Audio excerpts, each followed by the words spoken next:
Hey, today I will be talking about my labor and delivery stories, and if you wait till the end of the video, he will make an appearance for you, and he's pretty darn cute, so stay till the end. Okay, here we go. So, at 39 weeks and 4 days pregnant, I went to my OBGYN appointment, my last one, and she checked me. I was 2 centimeters dilated and 50% effaced, which I had already been 2 centimeters dilated for the past 2 weeks, so not really any change. She offered to do a membrane sweep, and I agreed because with any luck, it was gonna induce me into labor. I know sometimes it does, sometimes it doesn't. I was hoping it would, so she did a sweep. I didn't really even feel it, so that's nice. Later that same day, around 8 p.m., TMI, but I was using the restroom and my mucus plug came out. And about an hour later, I had some bloody show too. So as gross as those sound, it's super exciting when you're so ready to meet your baby, because it means that your cervix is changing, which means labor is on its way. So yeah, it's super gross, but honestly, I texted my sisters and was like, my mucus plug came out, yay! So that was around 9 p.m. and so I decided to go to bed and try to get as much sleep as possible. If this was the beginning, I knew it was going to be long, so I wanted to rest up. Well, that didn't happen because as soon as I got in bed, I started getting contractions. And I couldn't sleep because they were consistently 10 minutes apart. They weren't painful necessarily, but they were uncomfortable, and uncomfortable enough to where I could not sleep through them.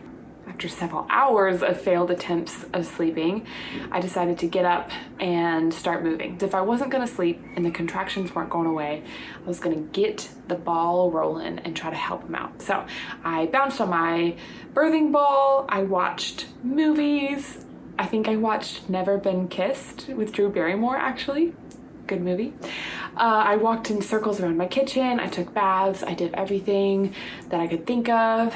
Oh, and I should say, my sweet husband was checking on me all night. He just kept coming out, checking to see if I was all right. He was kind of freaking out. We both didn't know what was going on. I kept sending him back to bed because there was no point for both of us to be sleep deprived. I knew I wasn't ready to go to the hospital yet, and I didn't really need his help. So Friday morning comes. I am tired of walking around in circles, so we decide to distract ourselves and go do a fun trip to World Market.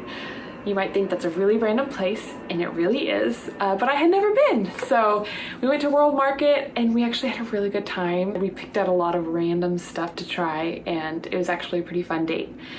While we were there though, my contractions got really intense. Like, I had to close my eyes and just lean and do this. So we went back home because I just couldn't really be in public without feeling awkward anymore. So we went back home, continued to labor at home. It was Friday night, and I mean, they hurt bad. But I still didn't feel like I was ready to go to the hospital because they weren't getting consistently close together. 5 minutes apart, 10 minutes apart, 8 minutes apart, you know, random. I knew I wasn't gonna sleep at all that night too, and that would be 2 nights in a row of no sleep, and honestly, I just needed to know what was going on. I didn't care if we went to the hospital and they just sent us back home. I just needed to know. I needed to know if we were on the way or if we needed to continue to wait it out. So we just went to the hospital.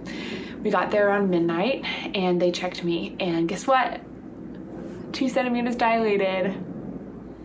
Yeah, my heart kind of broke because it had been over 24 hours at this point and no change. So I was pretty heartbroken. The nurse told us to walk around the unit for a couple of hours and she checked me again.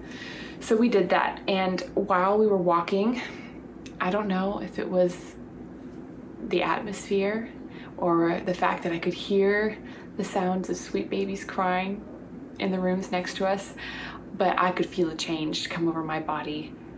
Man, oh man, those contractions got so intense. I describe them as like a hydraulic press, just on my hip bones in the back, just grinding them into a fine powder. That's what it felt like. I could not stand on my own without my knees buckling out from underneath me. So I was hopeful. When we came back, she checked me again and I had progressed to a 4. So they admitted us because I had cervical change. That meant I was in labor, and I went to the labor and delivery room. So that was awesome, super excited. So we get to move to the labor and delivery room. They didn't have a tub at my hospital, so I labored in the shower a ton, and that helped, but I had to come out of the shower once every hour for 20 minutes so they could monitor my contractions and monitor the baby to make sure he was doing fine. Okay, so now we labor all Friday night. Saturday morning, we're laboring all day Saturday. Saturday afternoon comes around, they check me again, and guess what? I'm still at 4 centimeters. No change. Again, very disappointed because I've been laboring all day, all night and all day, and no change. So they discussed my options with me, which are break my water, start Pitocin, or I could go home. And I was like, no way am I going home. I want to have this baby. So my options were breaking water or starting Pitocin. And before I tell you why I decided what I did, I need to just say that I really wanted to have this baby unmedicated, which might sound crazy to a lot of people. Honestly, I really wanted it because the idea of an epidural just really scared the bejesus out of me. Like, I know it's super common and it's really safe, but it really terrified me, the thought of a needle going into my spine like that. I don't know, like that scared me more than the idea of having an unmedicated childbirth. So that's where my head was at. So I had been preparing my mind and my body to have this baby naturally. That's what I wanted. That was what I was trying to do. So I'd heard horror stories that if you get Pitocin, it makes your contractions so much worse. So I really wanted to try to stay away from that. So I decided, let's break my water, which she did. Fast, easy, honestly, barely felt it. So they let me labor for a few more hours on my own. My contractions after my water broke were like, my husband was coming to do counter pressure with every single contraction, and if he wasn't there on time, I felt like I was not gonna make it through. They were so painful. Contractions were horrible. I was shaking badly. My husband was doing counter pressure, and that really helps, but I mean, it doesn't make the pain go away. But the sad news, even more sad news, was my labor started to stall. So instead of it being like 5 to 8 minutes apart, they were like 12, 18 minutes apart. Like, what the heck was going on? So after a couple hours and my labor stalling, my doctor comes in again to discuss more options. And this time she really recommended getting on Pitocin because my labor was going in the opposite direction. So I asked her, if you give me Pitocin, when am I going to be able to meet my son? Like, how much longer? And she's like, honestly, as a first-time mom, you probably have at least 8 more hours to go. I didn't know how that was possible because this is now Saturday night and I started getting contractions Thursday night, and I'd already been in the hospital for a day laboring at 4 centimeters, and I wanted to cry. I didn't know how I was going to be able to go 8 more hours. I should also mention, I hadn't eaten anything since being admitted to the hospital the night before. So I was weak. I was physically exhausted. My spirits were really down. They left the room and my husband and I talked over our options. I remember saying I could maybe go 3 more hours. I can't go 8 more hours though. I have nothing left in me, nothing. So at Saturday night, it had been almost 60 hours with no sleep, over 24 hours without any food, and about 48 hours of battling contractions. So that's where my head was at. And you telling me I have 8 more hours to go. I couldn't do it. So at that point, I knew the best thing for me to be able to push my son out, I needed just a little rest. So we call in the anesthesiologist to get the epidural. And when she walks in, I looked her in the eye and I said, I just want to let you know, I'm terrified of this. Basically saying, don't screw up. So honestly, she was amazing. She was in and out with the epidural less than 5 minutes. I mean, I was squeezing my husband's hand and there were tears in my eyes, but it wasn't as bad as I thought it was going to be. And as soon as that epidural was in and I got to lay down finally in the bed, I just remember looking at my husband with tears in my eyes saying, I'm so happy. I was so happy to finally like close my eyes, lay down, just rest. Honestly, my body was just spent, completely spent, exhausted, 100%. So I got the epidural. That was probably around 8 p.m. on Saturday night. And my husband and I closed our eyes and we slept for a few hours. I remember the nurse coming in, waking me up, saying she was gonna check me because she had let us sleep for a few hours. So she came in, she checked me, and her face, I just remember like shock.